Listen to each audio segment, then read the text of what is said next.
melody, it sounds just right. Wash away and cleanse my soul.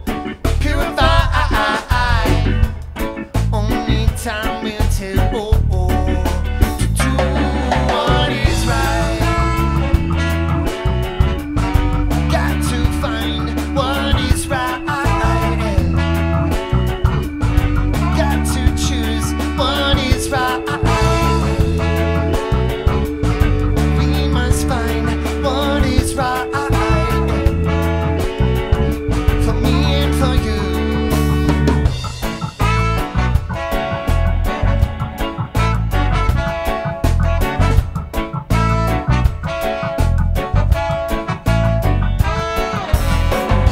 Well, looking out the window, I see so much pain. I'm learning from my history, don't do the same. Not listening to their excuse. Replay. I need to right the wrongs and choose to do what is right. Got to find what is right. We must choose what is right. We've gotta find what is right. For me and for you, what is right. We gotta take control. What of our life, you never go astray, we must go. Set every light to others, find their way through the storm.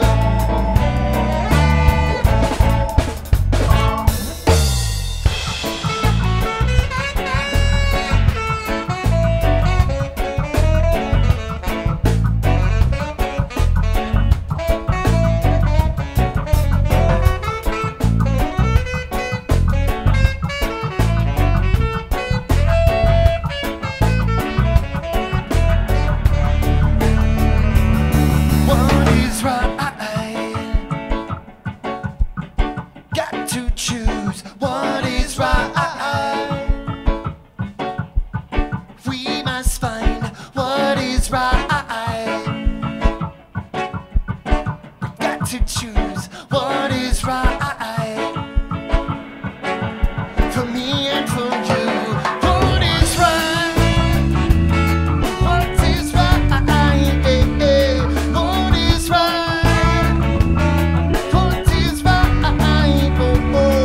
What is right? What is right? What is right? What is right? What is right?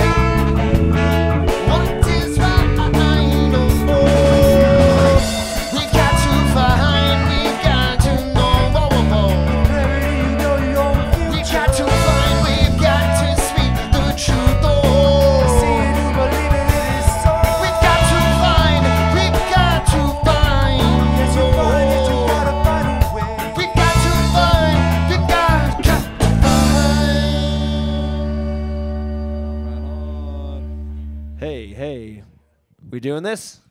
We're doing it. It's just a place for Talaman. space and bass. Kyle? Yeah, Place it's a for place space and bass. Right? Cosmic Collective. It's a place for space and bass and rhythm. Bass, bass, Right. bass, bass. We're just gonna do. We all have different characters throughout the the episode. You're a British. What reggae song. accents can I emulate? We're here at Cosmic Collective with Kyle and Chris from Policulture. Thanks for stopping in, guys. That's good, man. So we were just listening to a few of your tracks. We'll talk about the new album. But I just want to say, we were listening to them. That was. I thought you guys had done a bunch of overdubs. I thought you'd edited and stuff. To hear that what I just heard and what everyone can hear online, it was done live. Like that was amazing. Like that was some clean fucking playing. Thanks, man. Gotta Well, keep dude. it live, right? Yeah, and the credit goes out to Cosmic Collective, man. We like played in the What a back space. room there, and we walk in here, and it's like a totally new VIP song. lounge, yeah. The VIP lounge, yeah. The team you guys got and the way you represent yourself is awesome. Well, don't lie to us. But yeah. So I think the first time I met you guys, I don't know if you remember this, we played at Club 156 together. Right. Oh yeah, Dude, good old Club Nice, 156. Oh yeah. Dude, We that maybe place- played there twice the whole time that we've been a band, but Well, we that played was the with Bob Tribal- Marley show We played with Tribal with Seeds. the, Yeah, yeah, yeah. 10th Mountain Bluegrass representatives too. That A was few sick. years back, though, we played Yeah. with Tribal Seeds there, right? Before they were. It's crazy the people they've had come through there. Yeah, Because it's like max, huh? not a good. It's just, dude, that room is so hot. It is. I remember last. right next to the bowling alley. Yeah, it's right next to the bowling alley. There's no AC. Yeah. It's literally like an office. They put a stage in. They're like, it's a venue. It's always strange playing on campus, you know. But Oh yeah, it's interesting, you know. we were there, right? Yeah, we showed up. We grew. showed We up. grew. Yeah, I definitely remember that show though. That was a ton of fun, man. And more and more. Oh yeah. So I was looking at you guys' Facebook profile. I was reading your bio, just getting a little background for me, and I had a lot. There's a line in your background that kind of caught me, and it said, "It's you guys are contemporary reggae. It's a contemporary reggae sound that is shaped by your upbringing." So two questions come from that. What would you consider contemporary reggae? Like, what are the distinctions? Sure. And then also, what do you mean by upbringing? Actually, no, you can do the last question first. I think it would lead better. Yeah, no order in Pacific. Yeah. I'll grab the, I guess, contemporary reggae question. Man, we're so influenced by bands that have really come to fruition, like, I guess, from America, and within the last decade or two, that we're all inspired from the culture of Jamaica and the old school reggae music. But what we believe, they've taken this like sound and really just the message of reggae music, but modified the sound and made use of all the technologies that are like a part of our time right now. So, like, instead of, it's not as analog. Right, and not as analog, or integrating new sounds into it too, like jam aspects, rock aspects, hip hop aspects. But still having, like, almost, if you will, the spinal cord, the middle, the backbone of it being the reggae right. upbringing more. Yeah, and I think the sound can change, but the message has always kind of still stayed the same, of like some positive messages and some revolutionary messages. But I mean, they've just taken that skank on the 2 and 4, and then the drum on the 3, the snare on the 3, and then they've made that into whatever they wanted. Exactly. So what is about this? What about the upbringing?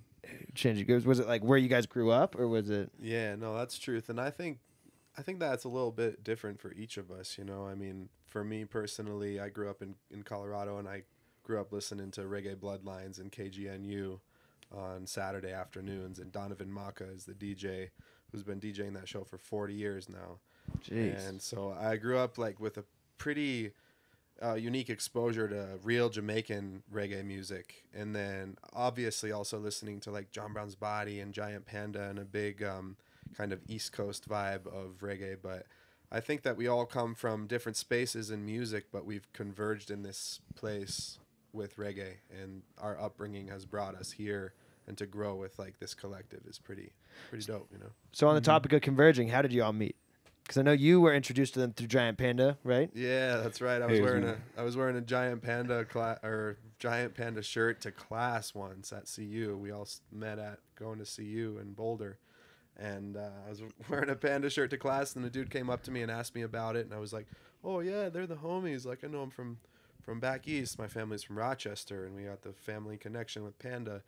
And Instantaneous friends. Oh. Like, we're like, no way, you know this band And that then- probably not that many people By the way, know for at anyone who time. doesn't know, it's Giant Panda Gorilla Dub Squad. that's right, Rochester, New York's finest reggae group. I mean, obviously JBB, John Brown's Body, is super dope, but Panda is still playing, and they're coming live from Rochester. So, yeah, that's a good place. That's a breadbasket of reggae music in the U.S. That's interesting. That's Yeah. Rochester, New York. But we'll get on that later. yeah. Well, for yeah, and sure. I think as we were meeting, you know, I guess I met Matt, our lead singer, in the dorms of college, and he's from Hawaii, and so is our keyboard players from Hawaii. So they were really like raised on the island with real influence of reggae music, but an upbringing in a sense, like right when I was exposed to reggae music, it really took a hold of me, and like I realized there's so much more to it than the surface that I had received living on the mainland, growing up in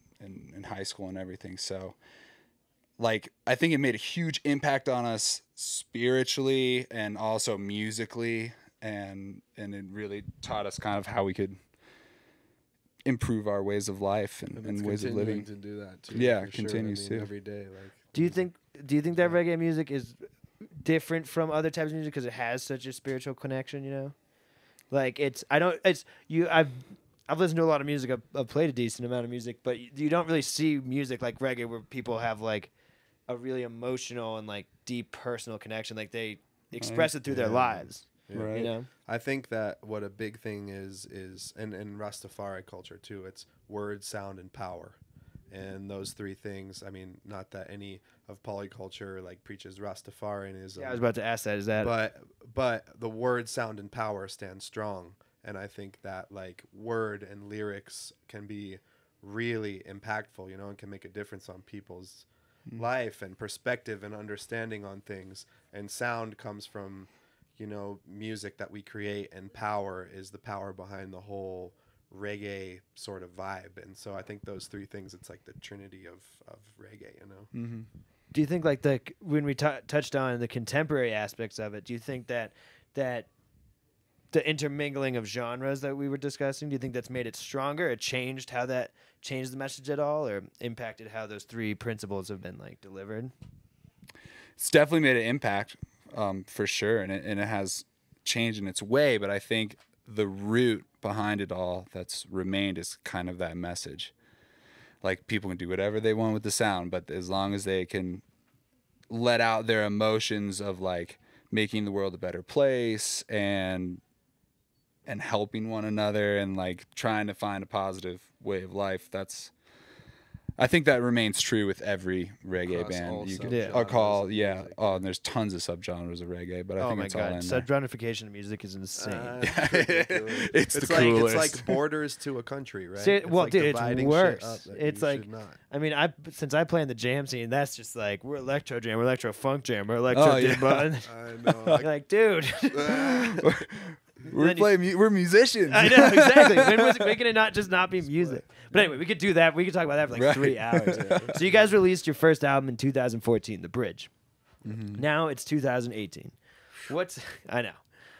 Where does time go, dude? Well, what's happened in that time? Because I've seen you guys, you were playing a lot, and then it seems like did it slow down a little bit? Am I right in that? I think a big thing for Policulture was we wanted to focus on our craft as musicians as much as we could.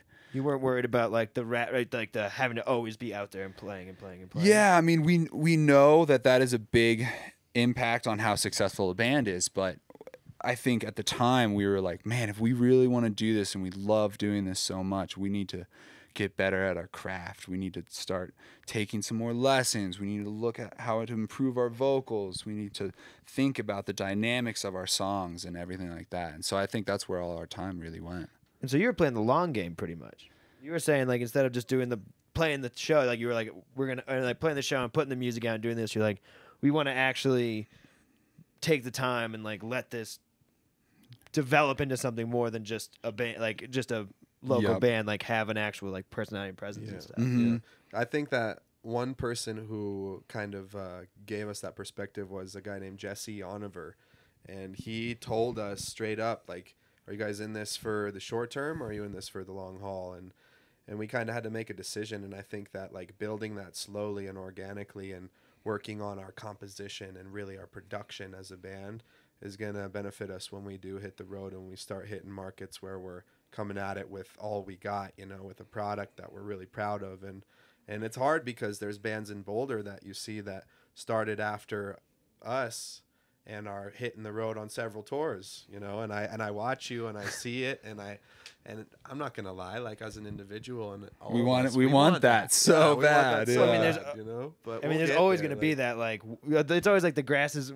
The way I've always seen it is like the grass is always greener, but you always got to mow the lawn, you know? Yeah. right, Right. for sure. Once you got your Well, our lawn, you got to lawn- mow the lawn, We'll have to dude. get a city ordinance for our lawn. Oh, dude, same here. We left on tour for a month, and so we moved in the winter. I'll just tell the story. This is good. Sure. We moved.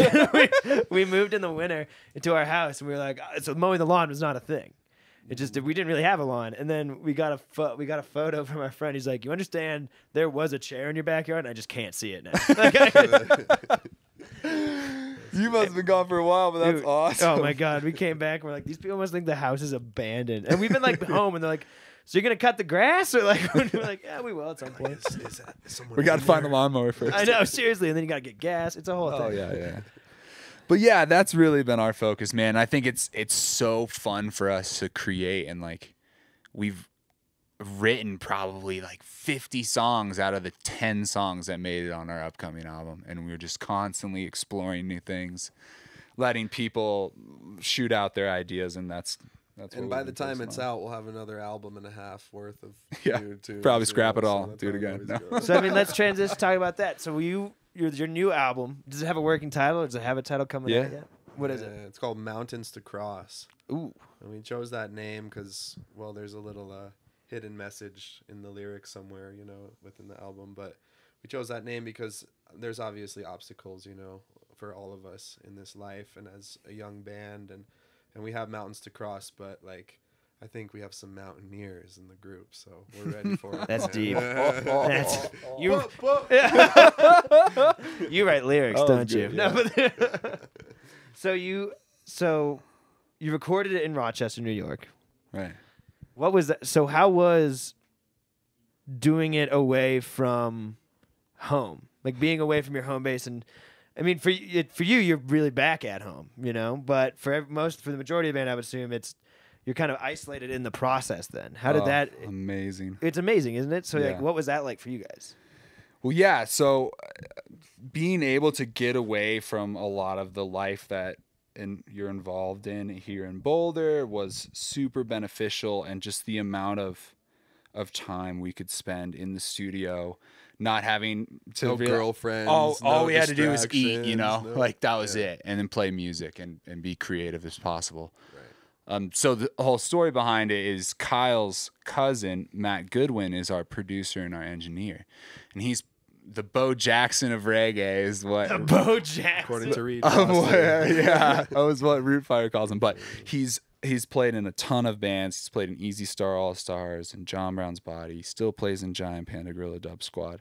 The movement. But he's just a master at his craft, and being in an environment with him, and him being Kyle's cousin, allowed us to just open up and take in anything we possibly could with his ideas and our ideas. And he was so open to anything anybody said. You want to go sing a lyric? All right, get in the studio. Let's do it. And you can always cut stuff out. That's what his thought. But it was amazingly creative. And we took Next a lot level. from that. Next level. Yeah. Of, Oh, I you know, bet. I mean, if he's the production Bo Jackson of and- reggae. Oh, yeah. You could do And everything. you know, I've been in the studio a few times now to where there's points where you feel uncomfortable, or you feel stressed out, or you feel pinched for time or pressured, you know? And there was not one period in an 8-day stretch where it was like, none of us ever felt that way. Well, yeah, because I mean, if you're recording in your hometown, or even like in Denver, if you live in Boulder, you're still just like going home at the end of the day. You know, Right, you're just, and then you're done, and you're like, you're not just thinking about it. You're not like just thinking and creating while you're not recording too. Mm-hmm. Like that's part of the process then too. When the mics are turned off, you're still talking about things and stuff like that. and you're driving Definitely. home to the ghetto of Rochester to stay at your Airbnb, you know? So then you're definitely like, let's get back to the studio at like dawn. yeah, exactly. Yeah, I think what was super cool too is I mean, that must have been good bonding for you guys too. oh, crazy good bonding as a band. And then we had Matt there, and we never felt crunch on time because Matt would be like, "Oh, like that's a great idea. All right, well, I guess we're gonna be recording till 4 a.m. this tonight," and we would grind, dude. Like stay up at for 8 days. We'd stay up till 3 every night and get there at 12 the next day noon to 3, because we'd be pretty wiped. You know, that's pretty brutal, but. That was an Thank experience. God, you know, reggae's kind of slow. If you're playing recording fast music, that would be. Exactly. Yeah, that probably helped. Endurance.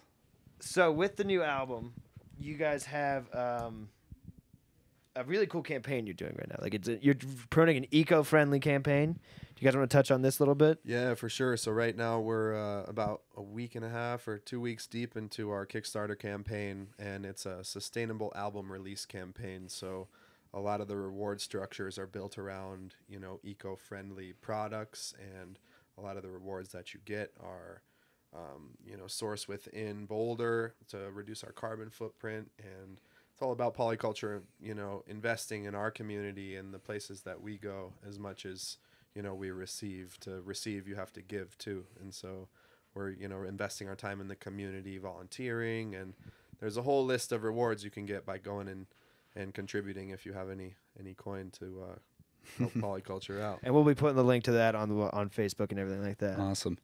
Cool. Yeah, I think at the root of it all, a lot of us in the band have been like chasing this dream, right, of playing music, and we're trying as hard as we can, and we've had to make some sacrifices in life and career paths. And for me personally, and I think the other guys would believe this too, but we think music has this power of actually making a difference, because it happened to us. Like, we got turned on to reggae. Yeah. Like, I mean, I think there's 3 people in this room out of 3 who would agree with that. yeah, like, totally. Music totally changed Yeah. our lives, right? And to use that force towards sustainability and bigger pictures and eco-friendliness, like, that's what we wanted to do with this. That's album really release. commendable, actually. Like, you see a lot of guys, sorry to interrupt, but like you see a lot of bands that like they want to play music just for the party and the rock star lifestyle and stuff like that. But like people can talk the talk and say they want to like change the world or something, but it's really cool to see you guys actually like doing something like that.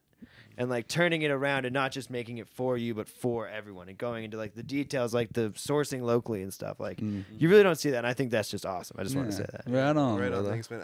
I appreciate it, and I think that like if we get onto the national market regularly, I think that Policulture is going to want to be like greening our tours, and maybe having a biodiesel vehicle, or Oh, that smells so bad. having- Don't it smells bad. Not straight bad up. as bad as we But, would. Good point. Doing initiatives along the way, like where we're going to a community, and maybe there's like a permaculture action day, or there's some like Policulture getting involved, because it's so much more than just music to us. It's about being involved in our spaces and building community, Yeah. I think. Yeah. So before we go on, I wanted to touch on something. We had talked about this a little bit. I'll change the subject a little bit. We had talked about what it means to be a white boy reggae band, if you don't mind the terminology. of that. Yeah. But like, Be is that- frank. I know, but like, I mean, I'm from Massachusetts. That's what I do. But is that something that has come up as in your history and stuff, that it's like people think you're like appropriating culture, or like how do you guys deal with that as a Right. band? There's a lot of talk on the scene right now, of the reggae scene, about that. There was a big article published by some music company that talked about appropriation. I think, in my beliefs behind it all, is I use reggae music for the message, and I do not represent with the culture or the religion of Rastafari. Yeah. And so, but I'm so influenced by it, and I look up to it, and I'm like, wow, like those guys do understand some higher meanings of life that I'm trying to get at. So I think it's really important and for us as a band, to not appropriate on that culture, and not talk about Jah, Rastafari, King of Kings, the Lord of Lords, and really. You mean not to talk about that? But to understand that has super deep roots that we were unattached to, but the meaning, the message, we're totally attached to that. So we run with that. Yeah. Most definitely. And reggae music is powerful, and I think that if you've been to any powerful reggae show, you can see the crowd responding in a way that is almost like this organic, sort of like natural connection to the whole universe. And so I think like creating that is really what provides the impetus for us to continue, Yeah. So it's more just it's just about the music, really. Yeah. And I'd also it's world music. Like, so many of my favorite reggae bands are from Germany, are from New Like Zealand. Seed? Yeah. Dude, Right? I Big know time. Seed, man. Yeah, dude. They're Peter Wolf? amazing, Or Peter right? Fox. Peter Peter Fox. Fox, yeah. Yeah, it's close enough, I one of those know. animals. Yeah. And It's super international. and it's not just Jamaica, the Caribbean, and God, Canada. There's tons of killer bands all over, and we look up to those people. We're influenced by them. So Well, that works for me. So, what is next for you guys? What's the next big moves? Release the album, right? yeah. Yeah, we got a tour setting up for August time, and we're going to be going to the Pacific Northwest, hitting some states like Montana, Idaho, Washington, Oregon, Utah, Colorado. So Yeah. When's your next local show? We're playing Boulder Creek Fest. Creek Fest this this weekend. I'll see you there. Memorial Day Yeah. weekend. It might be in the past when you Right, listen to this. and we're in the midst of determining a album release show at the Fox Theater. It'll be at the end of July. Don't release anything too soon. We gotta Yeah. You don't want to count your chickens before they hatch. But yeah, that album release, we're diving in full with hopefully ending our Kickstarter campaign successfully. We'll have enough funds to do proper marketing and get out on the road and just put this music out that we've like just given 4 years of our heart and souls into. So we're all It's excited. good music for people to hear. Yeah, you know, it needs to be heard. So. Yeah. So like we said earlier, it's our album's called Mountains to Cross, and I think we chose that name and a part of being a lot of our songs are kind of about perseverance, like kind of overcoming obstacles, whether that's having your girlfriend break up with you or wanting to just change the world tomorrow or who knows, but everything, a lot of the songs are about perseverance. So that's what we're up to. I mean, and persevered you guys have for the last 4 years. Yeah.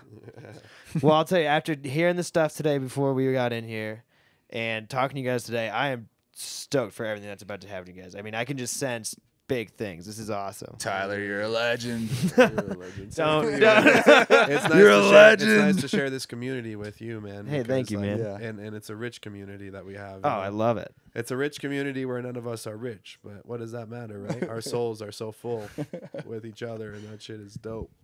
So, Yeah. I mean, I could use a few more bucks, but. Yeah. I think we all could, Yeah. right? Well, guys, thanks for coming in. We'll be dropping everything on the internet and everything like that, and we'll hear more from you soon, I think. Oh man, thanks so much for having us, dude. It's a pleasure. All right.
if you do good will be done to you.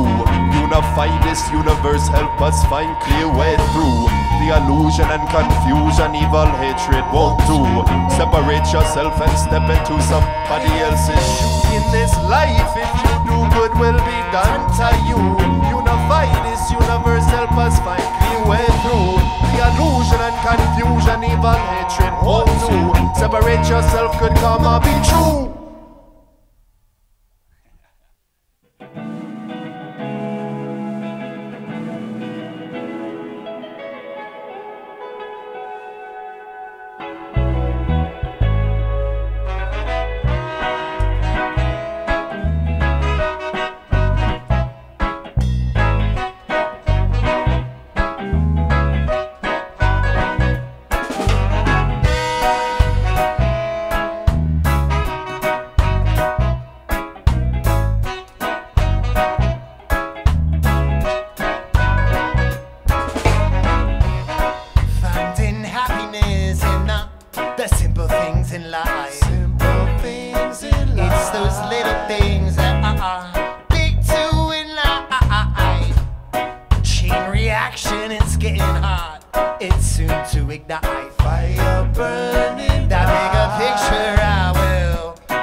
Solitude and a peace of mind.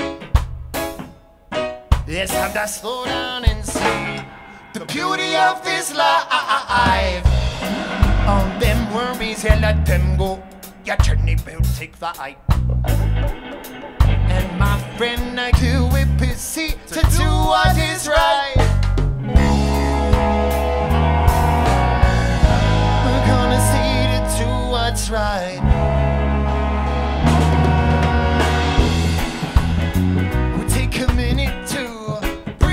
All in.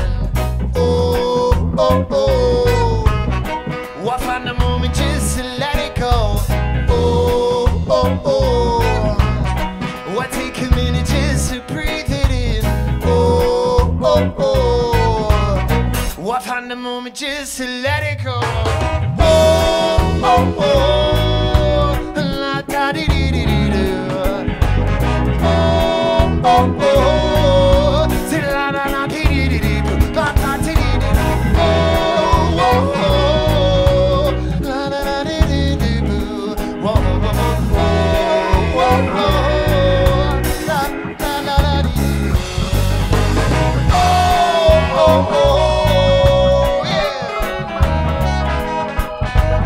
Oh